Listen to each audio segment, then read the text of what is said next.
Hi, this is Michael.G, and we're back again with a probably you would consider this a 5 or 10 cents junk knife that you'd find in someone's nasty garage, sitting in a corner someplace totally disgusting.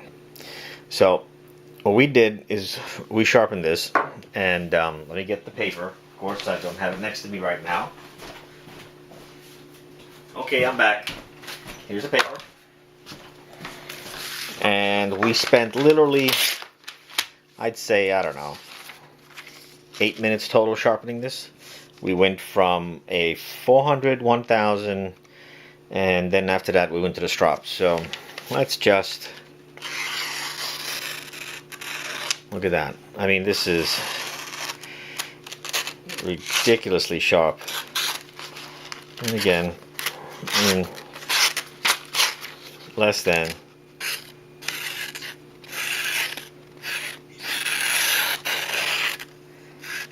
7 minutes. So we didn't even fully, I don't know, whatever you want to call it, we didn't really change the geometry of the blade. We left it the same, but you can see from these little pieces that's coming off, it's just coming off. And again, these are push cuts. I'm not doing sliding cuts. You know, you see this all the time. The guy uses the entire blade. You know what? Just pick a part of the blade and follow that through. Okay, how we did it.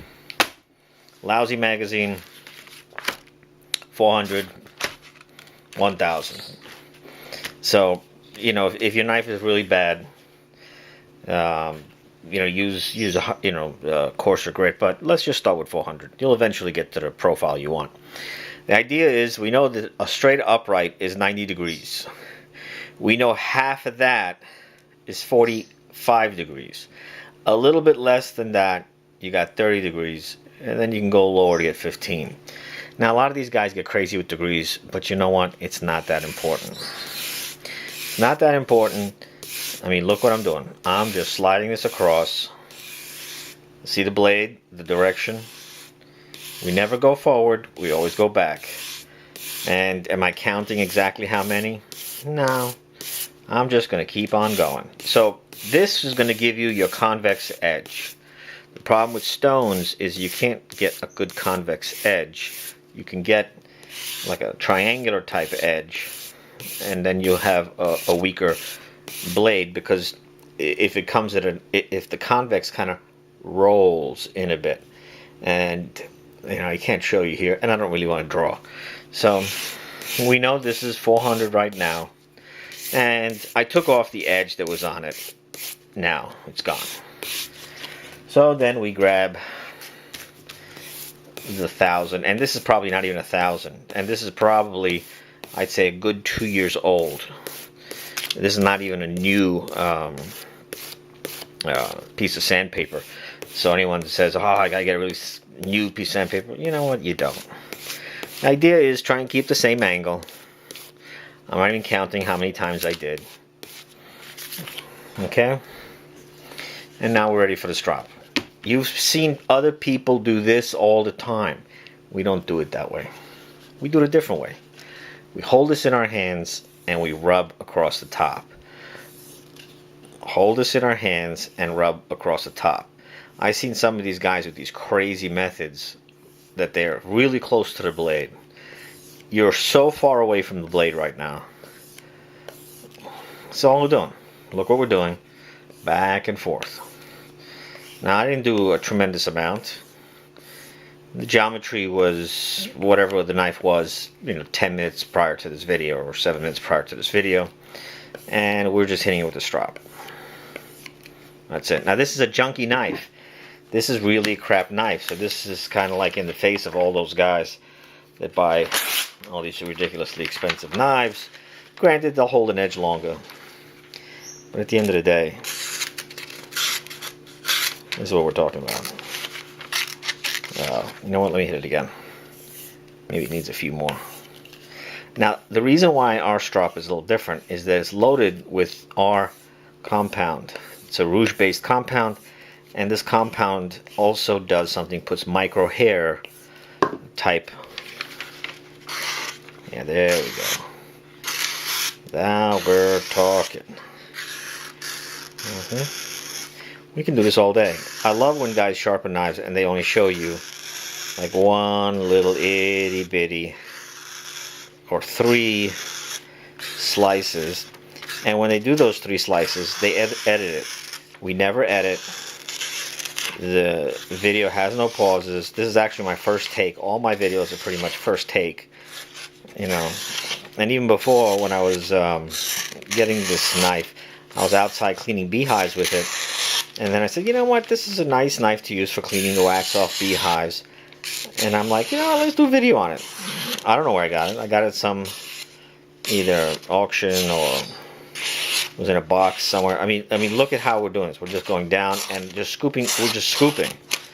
And when it does get jammed up, it gets jammed up because the paper is really thin and it folds on itself. But you can see, I can make this thin. I can do it sideways, you know, where it's just catching wherever it's catching. Oh yeah, sideways. This is a garbage knife. This shouldn't be able to get this sharp with the amount of time you saw me you do this. It should not.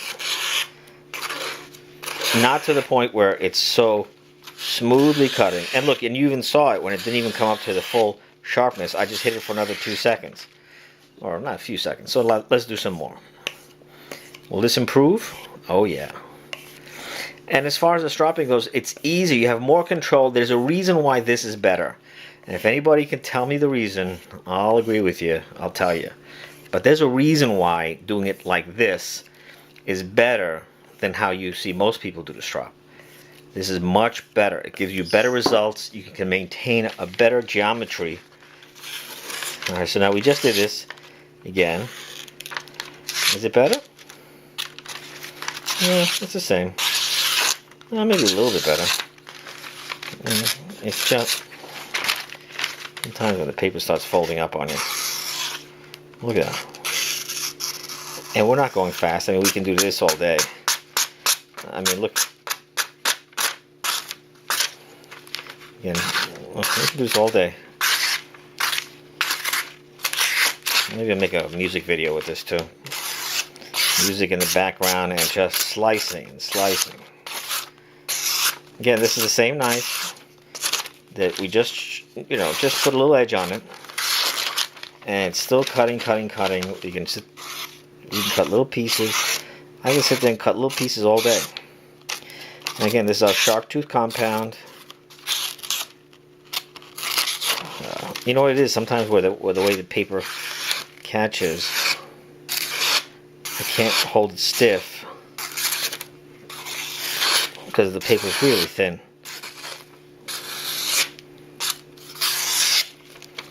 There we go. Look at that. Oh wow. And if you notice, even though it looks like it snags for a second, it's just because the paper folds in on itself. It'll just keep cutting and cutting and cutting and cutting.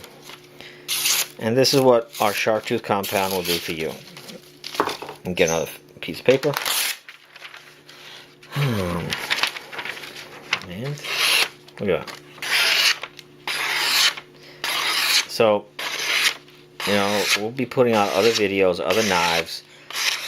And we had another 2 videos with music in the background. And one of them, the knife was 10 cents when I purchased it at a estate sale. And if the blade rusts, you know it's a carbon steel.